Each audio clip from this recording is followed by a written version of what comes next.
কাশীপুর মাঠের কি অবস্থা, অপরাজিতা কি বলছে শুনুন। আমাদের চারিদিকে শুধু জল আর জল, এক জল থই সপ্তাহ থই। ধরে কি একই অবস্থা, রকম অপরাজিতার জল জমে কথাগুলো আছে, শুনে যান একই শুধু।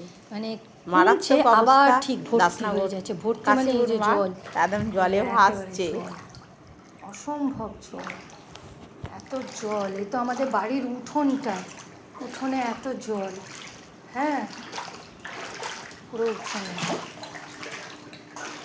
আর কোথায় পা দেবো নিজেও জানি না। তারপর এখানে রাস্তায় আসছি, দরজা খুলে রাস্তায় হাঁটু জল,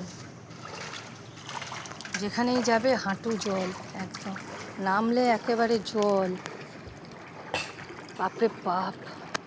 এখানটা কি করে যে মুদিখানা বাজার দোকান খাওয়া করব সেটাই ভাবতে গিয়ে আমাদের একদম প্রাণ ওষ্ঠাগত হয়ে যাচ্ছে।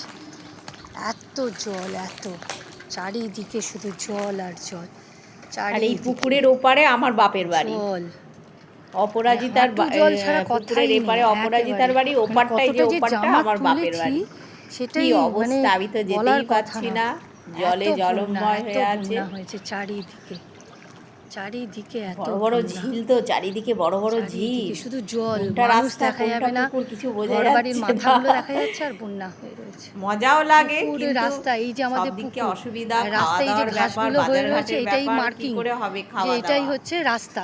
এই দুধারে গাছগুলো আছে বলে রাস্তাটা বোঝা যাচ্ছে, নাহলে রাস্তা বোঝাই যেত না। হ্যাঁ, ঘাসগুলো আছে বলে তাও আমরা বুঝতে পারি, আমরা নিজেরাই স্থানীয় মানুষেরা বুঝতে পারি যে এটা রাস্তা।